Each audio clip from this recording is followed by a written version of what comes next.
The vast majority of agency owners will never make it to 10k a month, let alone 100k.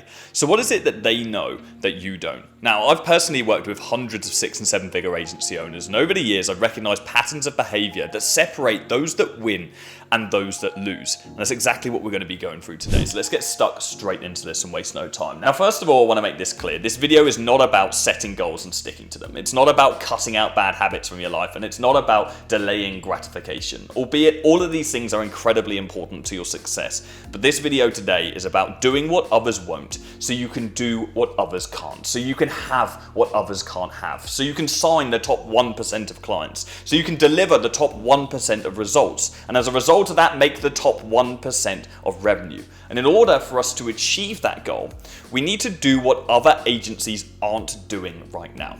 We need to differentiate ourselves from the mass market, from what everybody else is doing. And we can do that through our niche, through our service, through our unique offer, and through the messaging of our brand. And ultimately, we want to challenge what everybody else is doing in this space. And this is a statement that is easier said than done as a complete beginner. I completely recognize that. Our very nature when we are starting something new is to go out there and find someone we can replicate, to find a proven path that we can copy. And in many cases, that is the absolute correct thing to do in the early stages of launching an agency. Find a path that has already been proven, find a blueprint and stick to that until you get initial results, until you get initial proof of concept. But then very quickly you need to challenge the lessons in which you have been taught. You need to challenge the way that you are actually doing things. So when I first started my agency, I literally went out to every company in my local area. I was spraying, just literally spray gun effect in my local area, signing up every single client that I could, regardless of their niche. I had a kitchen, I had a kitchen and bathroom showroom, I had a restaurant, which was my first client, I had a jeweler's, I had a dentist, I had a hair transplant clinic. This literally goes on. And not all of them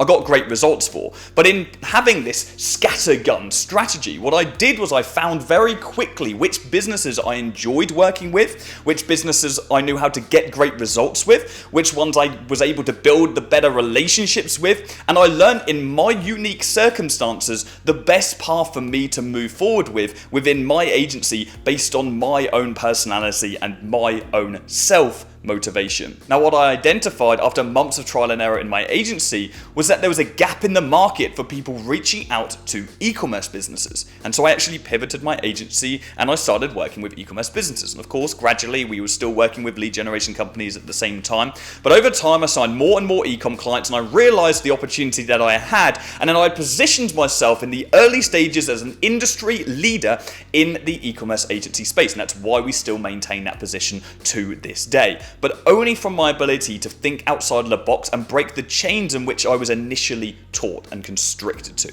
But so many agency owners and many of you guys watching this right now don't break those chains even when you find initial success. So yes, stick to a blueprint that has been proven and follow that religiously. Stick to it day in, day out, and do the micro tasks that are going to get you that macro result. But remember, if you want to get ahead of the rest, if you want to get the top 1% of results, if you want to make 100 grand a month and not just a couple of grand and replace your income, you need to do what others aren't doing right now so you can have what they can't have. Because if you are sat in a saturated market, in a saturated niche, a beginner niche like so many of us go for, like home improvements or kitchen and bathrooms or gyms or dentists, for example, the list goes on, aesthetic clinics, all of these generic niches when you're first starting out, offering a generic service, it's going to be very hard for you to differentiate yourself and make the top % of revenue in your industry. Now, can you differentiate in a competitive market? Absolutely. Okay, you can be working with estheticians, for example, and then offering a unique service. For example, when the first couple of agencies came along and started offering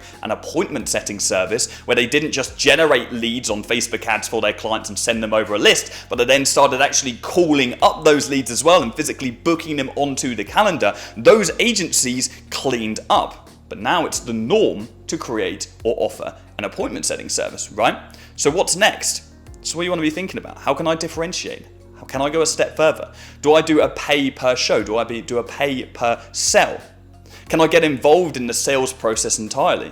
Can I get involved in other areas of their business and see myself as a growth partner? What can I do to differentiate myself from everybody else that's working in this same industry as me? And this is the same questions that you want to be asking yourself. What am I doing right now to stand out from my competition? Am I unique, or do I blend in? And start asking yourself these questions. In fact, every single week you should allocate time, ideally every day, to critical thinking time and write down 2 to 5 questions based on your current circumstances, based on the hurdles that you are trying to overcome right now. And you'll be shocked at how quickly you can come up with unique solutions to the issues that you are facing. How quickly you can start thinking critically on getting yourself outside of the box in which everybody else is constricted to.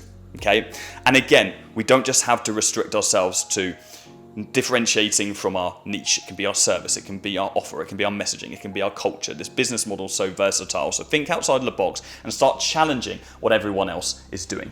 And when you do that and you come up with unique ideas and you write them down and you want to apply them, do not go and seek approval from anyone that isn't already in the position that you want to be in. This is such a fundamental mistake that I have made countless times in my business career. You have an incredible idea and you're pumped up and you know in your heart and in your gut that this is a great idea. And you go and ask your partner and you go and ask your friend who's not even in the industry and you say, hey, what do you think of me doing this? And they start challenging you because they're intimidated by your ideas. They're not giving you the feedback that you want and they are just simply not qualified to give you the advice that you need in that critical moment that you need it the most. It is like going out there and asking a randomer on advice on how to climb a mountain, okay? You would go ask a mountaineer on advice on how to climb a mountain. You wouldn't trust your life in the hands of someone that's never climbed a mountain before. So why would you trust your future in your business and your mindset in the hands of someone that has not achieved that very same thing that you're trying to achieve in business? So only ask for validation or seek approval or validation from your mentors and people that have already achieved what you're trying to achieve, already successful agency owners. This is very important because most people unknowingly will shoot down your idea from their own intimidation, from their own insecurity, with no malicious intent whatsoever. But the damage is already done to you and you start doubting what you previously felt like an incredible idea. So make sure you do not seek approval from people that are not qualified and are not in the position that you want to be in. And you have to be prepared to fail a lot.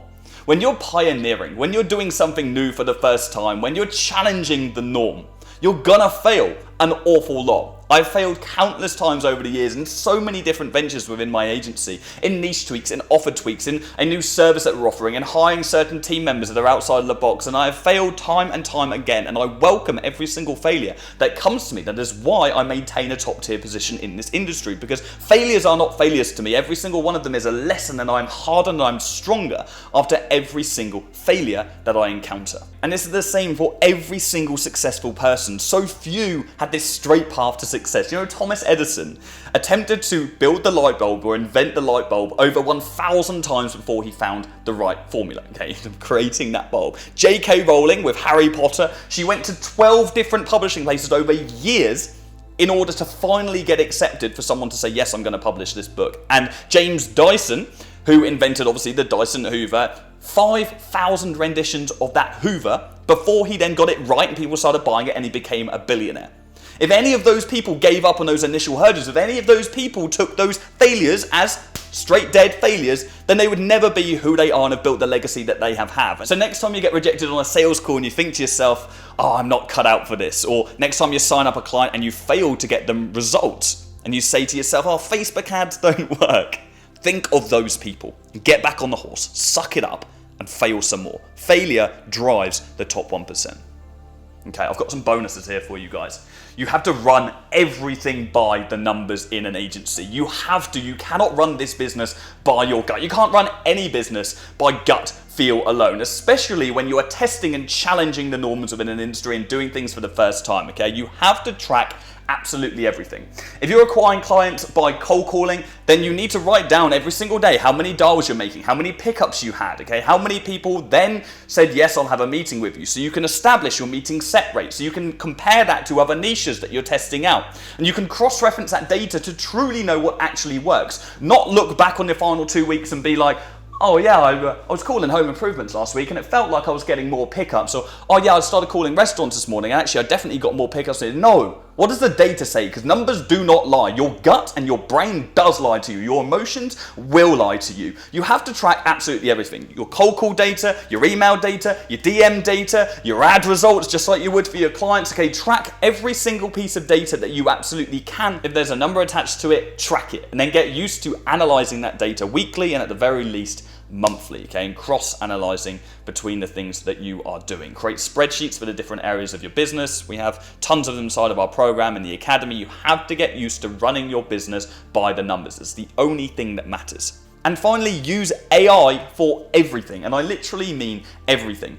If you're first starting out and you're competing against someone else in the industry who is not using AI, you're going to be so much more efficient and be moving so much faster than that individual. Start treating AI like your virtual assistant, okay? Like your personal assistant that can help you with absolutely any task, that never gets burnt out, that you don't have to pay, that doesn't work only a certain amount of hours in the day, that'll work 24/7, 7 days a week. What I do to get into the habit and how I originally did is I opened up AI, and I've still got it right now on my right side of my monitor. In fact, I've actually created recently a chatbot for our private community called ChatGPT, okay, Jordan Platten. Creative, I know, right? Original. And this chatbot, precisely this, is optimized around all of the content that we have in our private community, in our programs, on the YouTube channel. And so now I can jump back and forth with all of the information in my own brain. So this is a replication of myself that I can use on a daily basis and go back and forth. Okay, now this puts me at a massive unfair advantage. And now everybody in our community gets access to this second brain ChatGPT as well. So if you're in a community and you're watching this, check the school post and you'll see how to get access to that. But at the very least, for those of you that aren't with us, get in the habit of using ChatGPT and make sure it's ChatGPT-4 so it can access the internet. Have it open on a separate monitor, always there so you can see it. And just get in the habit of, when you're doing your daily tasks, of using it. And you'll be shocked at how much more efficient you will be in your daily operations, okay? And start using custom GPTs. This is a new functionality, okay? You can now preload your own custom GPT modules with context, with information, and you can create your own versions of ChatGPT, your own chatbots within the system, okay? So let's say, use case, for example, you sign up a client and you preload all of the relevant information for that specific client, their website, their offers that have worked before, the copy that you've used in ads that have worked particularly well, and even just load it with some of their previous email campaigns. It's got all this context on that client now. Now, all you need to do when you go into ChatGPT is click on that client's custom GPT that you created, and any task, when you want to create new ads, when you want to create new copy, all of it there straight away with this AI assistant fed with the information that it needs to give you the best output, okay? And get into the habit of doing that in all areas of your business, be it sales, be it your clients, be it your operations, okay? If you want me to create a future video on custom GPTs, drop down a comment and I will see what I can do for you guys. But get into the habit of using AI for absolutely everything and you'll be so much more efficient in everything that you do. And efficiency is everything, especially considering we are right at the infancy, right at the start of this AI trend. So if you want to get ahead, you need to stay ahead. Now, guys, I want to leave you with one final question today. Are you today doing what 99% of other people are not prepared to do? The answer is no. Get to work.